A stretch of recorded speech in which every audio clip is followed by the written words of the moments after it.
ओम शांति। आज 20 जून 2025 की साकार मधुर महावाक्य है। आज शुक्रिया दिवस पर सबसे पहले परमपिता परमात्मा शिव बाबा को शुक्रिया करेंगे। शुक्रिया मेरे प्यारे बाबा कि आपने मुझे अपना बनाया ज्ञान का तीसरा नेत्र दिया। शुक्रिया मेरे प्यारे बाबा, शुक्रिया शुक्रिया। प्रकृति के पांचों तत्व को शुक्रिया, जिसने 5000 सालों से हमें स्वस्थ शरीर दिया, भोजन, पानी, शुद्ध हवा, सारे साधन दिए। तो प्रकृति के पांचों तत्व को भी शुक्रिया शुक्रिया शुक्रिया। अपने इस तन को शुक्रिया, जिस तन में मैं आत्मा बाबा के महावाक्य को पढ़ रही हूँ, सुन रही हूँ, कर्मेंद्रियों द्वारा कार्य करा रही हूँ। तो इस तन को भी शुक्रिया जो साथ दे रहा है। शुक्रिया शुक्रिया शुक्रिया। और विश्व की हर एक आत्मा को शुक्रिया शुक्रिया शुक्रिया। तो आज शुक्रिया दिवस पर सभी को शुक्रिया करेंगे दिल से। तो आज की मधुर महावाक्य में बाबा बोले, मीठे बच्चे, बाप का प्यार लेना हो तो आत्माभिमानी होकर बैठो। तो बाबा से प्यार लेना है तो आत्माभिमानी होकर बैठो। बाप से हम स्वर्ग का वर्षा ले रहे हैं, इस खुशी में रहो। बाप का प्यार लेना हो तो आत्माभिमानी होकर बैठो। बाप से हम स्वर्ग का वर्षा ले रहे हैं, इस खुशी में रहो। प्रश्न है, संगम युग पर तुम ब्राह्मण से फरिश्ता बनने के लिए कौन सी गुप्त मेहनत करते हो? उत्तर है, तुम ब्राह्मणों को पवित्र बनने की ही गुप्त मेहनत करनी पड़ती है। तुम ब्रह्मा के बच्चे, संगम पर भाई बहन हो। भाई बहन की गंदी दृष्टि रह नहीं सकती। स्त्री पुरुष साथ रहते दोनों अपने को बीके समझते हो। इस स्मृति से जब पूरा पवित्र बनो तब फरिश्ता बन सकेंगे। ओम शांति। मीठे मीठे बच्चों, अपने को आत्मा समझकर यहाँ बैठना है। यह राज तुम बच्चों को भी समझाना है। आत्माभिमानी होकर बैठेंगे तो बाप के साथ प्यार रहेगा। बाबा हमको राजयोग सिखलाते हैं। बाबा से हम स्वर्ग का वर्षा ले रहे हैं। यह याद सारा दिन बुद्धि में रहे, इसमें ही मेहनत है। यह घड़ी घड़ी भूल जाते हैं तो खुशी का पारा डल हो जाता है। बाबा सावधान करते हैं कि बच्चे देही अभिमानी होकर बैठो, अपने को आत्मा समझो। अभी आत्माओं और परमात्मा का मेला है ना। मेला लगा था, कब लगा था? जरूर कलयुग अंत और सतयुग आदि के संगम पर ही लगा होगा। आज बच्चों को टॉपिक पर समझाते हैं। तुमको टॉपिक तो ज़रूर लेनी है। ऊंचे तो ऊंचे है भगवान, फिर नीचे आओ तो ब्रह्मा विष्णु शंकर, बाप और देवताएं। मनुष्यों को यह पता नहीं है कि शिव और ब्रह्मा विष्णु शंकर का संबंध क्या है। किसी को भी उन्हों की जीवन कहानी का पता नहीं है। त्रिमूर्ति का चित्र नामी ग्रामी है। यह तीनों है देवताएं। सिर्फ 3 का धर्म थोड़े ही होता है। धर्म तो बड़ा होता है, डीटी धर्म। यह है सूक्ष्म तन्वासी। ऊपर में है शिव बाबा, मुख्य है ब्रह्मा और विष्णु। अभी बाप समझाते हैं, तुमको टॉपिक देनी है। ब्रह्मा सो विष्णु, विष्णु सो ब्रह्मा कैसे बनते हैं? जैसे तुम कहते हो कि हम शूद्र सो ब्राह्मण, ब्राह्मण सो देवता, वैसे इनका भी है। पहले पहले ब्रह्मा सो विष्णु, विष्णु सो ब्रह्मा। वह तो कह देते आत्मा सो परमात्मा, परमात्मा सो आत्मा। यह तो है रॉन्ग, हो ही नहीं सकता। तो इस टॉपिक पर अच्छी रीति समझाना है। कोई कहते हैं परमात्मा श्री कृष्ण के तन में आए हैं। अगर श्री कृष्ण में आए फिर तो ब्रह्मा का पाठ खत्म हो जाता है। श्री कृष्ण तो है सतयुग का पहला प्रिंस, वहाँ पति हो कैसे सकते जिनको आकर पावन बनाए? बिल्कुल ही गलत है। यह बातें भी महारथी सर्विसेबल बच्चे ही समझते हैं, बाकी तो किसी की बुद्धि में बैठता ही नहीं है। यह टॉपिक तो बहुत फर्स्ट क्लास है। ब्रह्मा सो विष्णु, विष्णु सो ब्रह्मा कैसे बनते हैं? उनकी जीवन कहानी बतलाते हैं, क्योंकि इनका कनेक्शन है। शुरू ही ऐसे करना है। ब्रह्मा सो विष्णु 1 सेकेंड में, विष्णु सो ब्रह्मा बनने में 84 जन्म लगते हैं। यह बड़ी समझने की बातें हैं। अभी तुम हो ब्राह्मण कुल के। प्रजापिता ब्रह्मा का ब्राह्मण कुल कहाँ गया? प्रजापिता ब्रह्मा की तो नई दुनिया चाहिए ना। नई दुनिया है सतयुग, वहाँ तो प्रजापिता है नहीं। कलयुग में भी प्रजापिता हो नहीं सकता, वह है संगम युग पर। तुम अभी संगम पर हो, शूद्र से तुम ब्राह्मण बने हो। बाप ने ब्रह्मा को अडॉप्ट किया है। शिव बाबा ने इनको कैसे रचा यह कोई नहीं जानते हैं। त्रिमूर्ति में रचता शिव का चित्र ही नहीं है। त्रिमूर्ति में रचता शिव का चित्र ही नहीं है तो मालूम कैसे पड़े कि ऊंचे ते ऊंच भगवान है, बाकी सब है उनकी रचना। यह है ब्राह्मण संप्रदाय। तो जरूर प्रजापिता चाहिए। कलयुग में तो हो न सके, सतयुग में भी नहीं। गाया जाता है ब्राह्मण देवी देवताय नमः। अब ब्राह्मण कहाँ के हैं? प्रजापिता ब्रह्मा कहाँ का है? जरूर संगम युग का कहेगा। यह है पुरुषोत्तम संगम युग। इस संगम युग का कोई भी शास्त्रों में वर्णन नहीं। महाभारत लड़ाई भी संगम पर लगी है, ना कि सतयुग या कलयुग में। पांडव और कौरव यह है संगम पर। तुम पांडव संगम युगी हो तो कौरव कलयुगी हैं। तो बाबा हम सबों को क्या बोल रहे हैं कि तुम पांडव संगम युगी हो तो कौरव कलयुगी हैं। गीता में भी भगवान हुआच है ना, तुम हो पांडव दैवी संप्रदाय। तुम रूहानी पंडे बनते हो, तुम्हारी है रूहानी यात्रा जो तुम बुद्धि से करते हो। बाप कहते हैं कि अपने को आत्मा समझो, याद की यात्रा पर हो। जिस्मानी यात्रा में तीर्थों आदि पर जाकर फिर लौट आते हैं, वह आधा कल्प चलती है। यह संगम युग की यात्रा एक ही बार की है। तुम जाकर मृत्यु लोक में वापस नहीं आएंगे। तो बाबा क्या कह रहे हैं? बाप कहते हैं कि अपने को आत्मा समझो, याद की यात्रा पर रहो। जिस्मानी यात्रा में तीर्थों आदि पर जाकर फिर लौट आते हैं, वह आधा कल्प चलती है। यह संगम युग की यात्रा एक ही बार की है। तुम जाकर मृत्यु लोक में वापस नहीं आएंगे। पवित्र बन फिर तुमको पवित्र दुनिया में आना है, इसलिए तुम अब पवित्र बन रहे हो। तुम जानते हो कि अभी हम ब्राह्मण संप्रदाय के हैं, फिर दैवी संप्रदाय विष्णु संप्रदाय बनते हैं। सतयुग में देवी देवताएं विष्णु संप्रदाय हैं। वहाँ चतुर्भुज की प्रतिमा रहती है, जिससे मालूम पड़ता है कि यह विष्णु संप्रदाय है। वहाँ प्रतिमा है रावण की तो रावण संप्रदाय है। यहाँ प्रतिमा है रावण की तो रावण संप्रदाय है। तो यह टॉपिक रखने से मनुष्य वंडर खाएंगे। अब तुम देवता बनने के लिए राजयोग सीख रहे हो। तो बाबा आज टॉपिक पर बातें कर रहे हैं ना।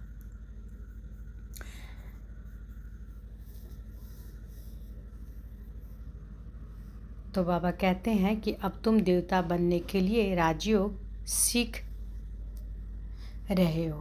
ब्रह्मा मुख वंशावली ब्राह्मण, तुम शूद्र से ब्राह्मण बने हो। कल बाबा क्या बोले थे? कल बाबा बोले थे क्या कि तुम ईश्वर की औलाद हो, है ना, भगवान की औलाद हो।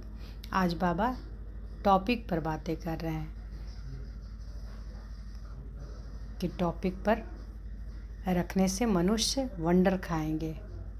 कि सतयुग में देवी देवताएं विष्णु संप्रदाय है, वहाँ चतुर्भुज की प्रतिमा रहती है, जिससे मालूम पड़ता है कि यह विष्णु संप्रदाय है। यहाँ प्रतिमा है रावण की तो रावण संप्रदाय है। तो यह टॉपिक रखने से मनुष्य वंडर खाएंगे। अब तुम देवता बनने के लिए राजयोग सीख रहे हो।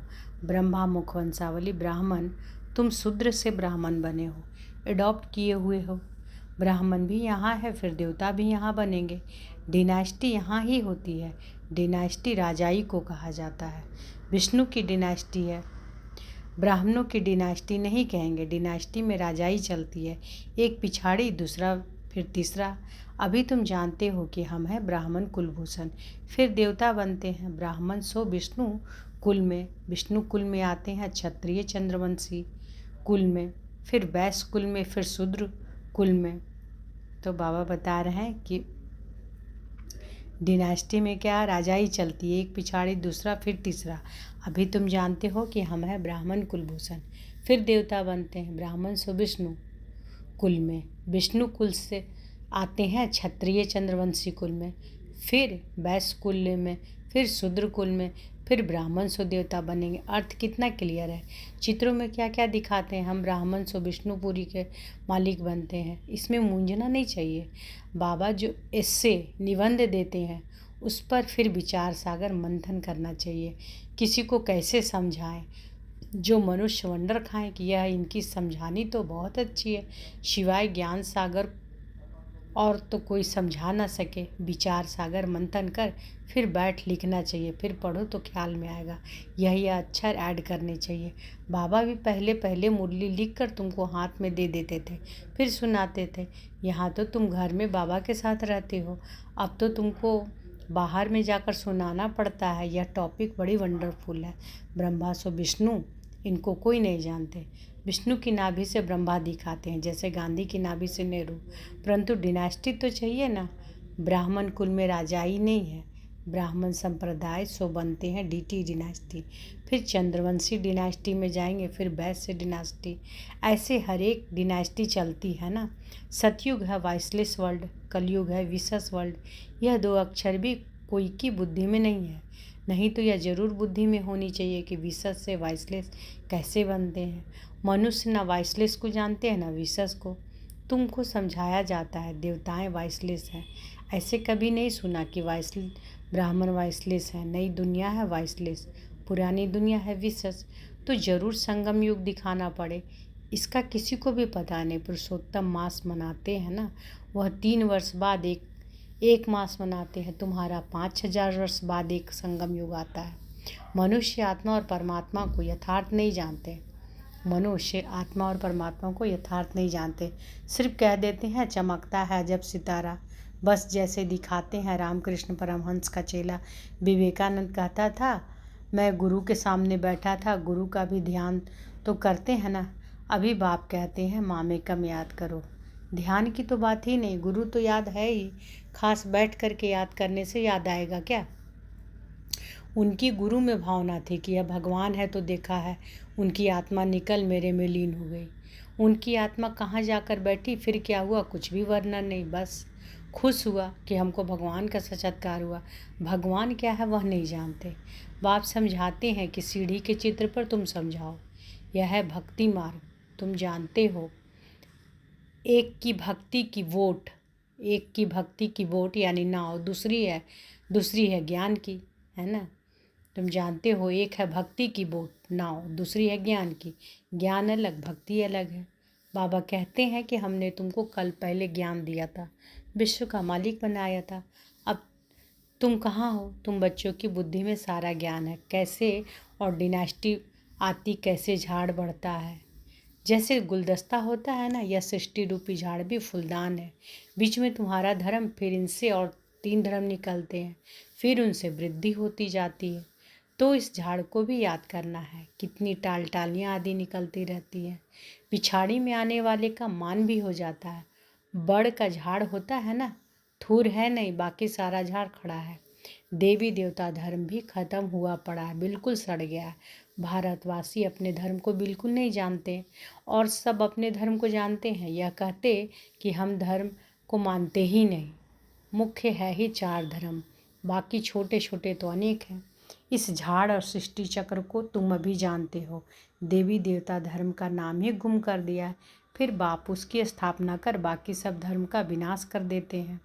गोले के चित्र पर भी जरूर ले जाना चाहिए। यह सतयुग, यह कलयुग। कलयुग में कितने धर्म है, सतयुग में है एक धर्म। एक धर्म की स्थापना, अनेक धर्मों का विनाश कौन करता होगा। भगवान भी जरूर किसी के द्वारा तो कराएगा ना। बाप कहते हैं ब्रह्मा द्वारा आदि सनातन देवी देवता धर्म की स्थापना कराता हूँ। ब्राह्मण सो विष्णुपुरी के देवता बनते हैं, ब्राह्मण सो विष्णुपुरी के देवता बनते हैं। संगम पर तुम ब्राह्मणों को पवित्र बनने की ही गुप्त मेहनत करनी पड़ती है। तुम ब्रह्मा के बच्चे, संगम पर भाई बहन हो। गंदी दृष्टि भाई बहन की रह नहीं सकती।